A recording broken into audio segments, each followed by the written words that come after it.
CHAZ, the Capitol Hill Autonomous Zone in Seattle. How long will it be permitted? Are the authorities trying to force Trump to send in the military? Shouldn't POTUS do something when locals won't? There's been a murder there already. How long can this go on? Yeah, there was a double shooting last night, I think. One of the people died. I don't know what the state of the other one is. How long can this go on? Here's the problem. We've got a damned if you do, damned if you don't situation. And I would say damned if you do is better. We cannot allow this to happen. But I mean, the second part, so this is actually our friend Holly Mathnerd asking this. The second question here, are the authorities trying to force Trump to send in the military? That certainly gives him cover. If it's, I don't remember who the mayor in Seattle is. I never do. But Inslee, the governor of Washington, another, I'm going to go ahead and use your term, decrepit clown, certainly wants cover. He'd really rather say that his mean parents told him he had to than he has to, because he's not going to he's going to lose votes if he's the one to crack down on this, even though he shouldn't. Yep. He should it's absolutely 100% his job to crack down on it. But if he forces Trump to do something and then he gets to complain loudly about how Trump is overstepping his authority, even though this thing needs to end, then that potentially, frankly, it would solve Inslee's immediate problem.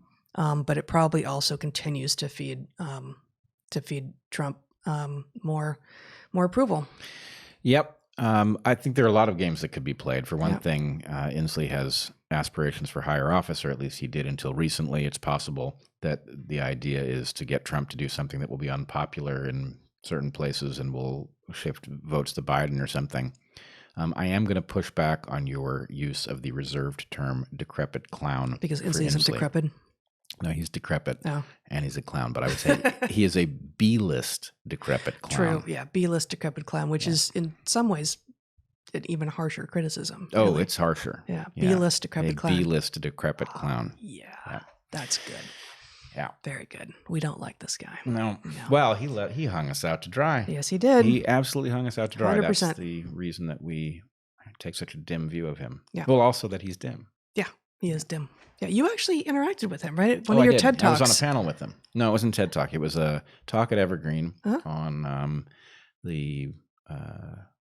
basically the Anthropocene and what to think about it. Mm-hmm. And he impressed me as a total stuffed shirt. That's the term he used. Yeah, total stuffed shirt. And he gave a talk that was completely empty and self-congratulatory about how Washington was leading the world towards a green future and all sorts of nonsense. Yeah. He's got a lot of wishy-washy stuff to say on climate change, a position that we have a lot of thoughts on as well. And I just wish that we had better leaders on this front.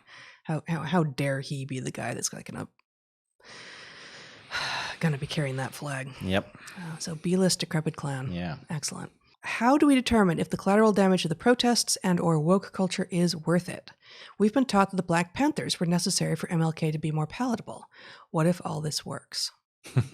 It's really, the second part of that is not something I had put together. That the connection. One thing that immediately jumps out at me here is we do have many people who could be doing the work of MLK, but what we have at the moment is, if this is right, if this analogy is right, the equivalent of the Black Panthers taking over and becoming the dominant voice. And it's not that they're covering for something else. Like who are the voices that are actually making the correct arguments for police reform and lingering effects of racism in the courts and such. So I'm a little troubled by this question, because the movement itself cannot mature into something meaningful.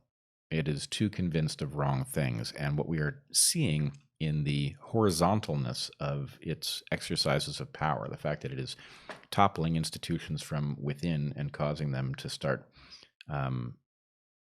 distributing Kool-Aid to the outside world, that phenomenon can't be turned off. The people inside those institutions are confused. And they're not going to become unconfused at some point. So we've got to deal with the fact that they're confused, and something has to rein in their confusion, even if ultimately, as I've been advocating as loudly as I can, even if we deal with the fundamental, I can't even say inequity anymore because they've robbed us of the term equity, but even if the fundamental problems were to be addressed, the the force is not this mind-numbing, nihilist, destructive, destroy George Washington nonsense. Yeah, So, and go after. We didn't end up talking about Black Lives Matter today. Maybe we'll do so on Tuesday. But some of the principles that they have on their website around things like going after the nuclear family as if it's a constructed Western artifact. It suggests that whoever wrote that and whoever let that go up has never gone anywhere else, talked to anyone else, learned history, thought about any other species, anything. The idea that the family is a construct that needs to be destroyed is actually a far more egregious position than that all of the founding fathers need to be canceled. And that does seem to be what is being argued. So, if that's one of the founding principles here, there's no good that can come of it. This movement, as currently constituted, has no capacity to build. And actually, the failure of the CHAZ, which is now the CHOP. Oh, yeah? Is it then? Yes, what does this stand for? Capitol Hill Occupied Protest, which doesn't even make sense. Occupied Protest. Capitol Hill, CHOP could mean two things. They can't even get an acronym. So they've got an acronym that they are infighting about what it means? Right, as people are being killed. Yeah, you want to put up that webpage? That's a Wikipedia page here. Yeah, I haven't. Yeah. No. Well, Capitol Hill Autonomous Zone. We can't. That's too small for us to. Oh, there it is. Yep.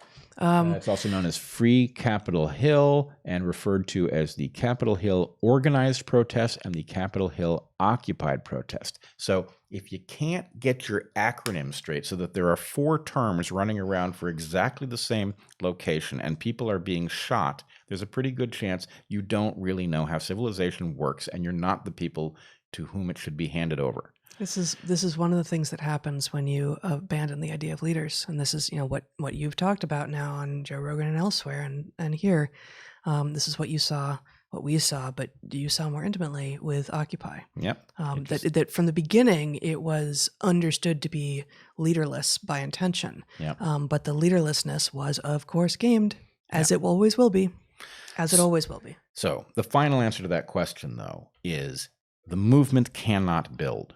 The movement, however, is scaring the crap out of people so that they may be ready to hear something that many could not hear before. And so to the extent that a bunch of us are scrambling, trying to point out what the actual meaning of this moment is and what needs to happen in order to prevent us from sliding into a Maoist takeover, to which we seem to be headed, that might open the door to positive change. And I am loath to give credit to people who have threatened the foundations of civilization in order to move things. But if we get there, I guess we can fight about how to address the history. This one is a 2-part question. You've consistently described elements of the protest as Maoist. Are you aware that Steve Bannon and others like him are using the exact same term? Second question, in describing protests as Maoist, what incentive do protesters and sympathizers have to listen with an open mind to your perspective? How does it encourage rational engagement or compromise? So to the first question, I didn't know that Steve Bannon and others like him, whatever that means exactly, are using the exact same term. And I'm no fan of Steve Bannon, but it doesn't matter. It doesn't matter if people who are actually, hateful, and I'm not saying that Steve Bannon is, but, it doesn't matter if people who are completely hateful come to the same conclusion that you are. That does not render your conclusion false. Well, and, if you're going to behave in a Maoist fashion, and the problem is we're left grasping for alternatives. It's so Maoist. It's so, struggle sessions have emerged. Do we need to invent some other personal euphemism that Steve Bannon won't have heard of in order that he won't settle on the same formulation? It's not, history doesn't repeat itself, but it rhymes, right? So, do we have a red guard? Not exactly. Is it exactly to a detail struggle sessions? No, but of all of the possible comparisons, and we listed a few of them actually in our Washington Examiner article in 2017 after Evergreen blew up, that we were the 4,500 words, the longest piece that we've written about what happened at Evergreen, far from complete. But, we started, I think, by saying, is this the Jacobins? Is this the French Revolution? Is this the brown shirts? Is this the Cultural Revolution? Not exactly any of them, but a little bit of each, and really the closest one that I've seen, and neither of us are historians, and I'm sure we're missing a lot of detail here, but is the Cultural Revolution, that this looks like China in the 60s. And to the extent that there's a question about, does this lead to openness on the part of those behaving this way to hearing what we have to say, my hope actually, I don't think most of them know anything about the Red Guard. They don't know anything about the Great Leap Forward, the Cultural Revolution. And to the extent that they start hearing an accusation that they can't field because they don't know anything about it, maybe they'll look it up and they will notice their own behavior matching this thing, and they'll think, that's odd. Mm-hmm. I don't want to live that way.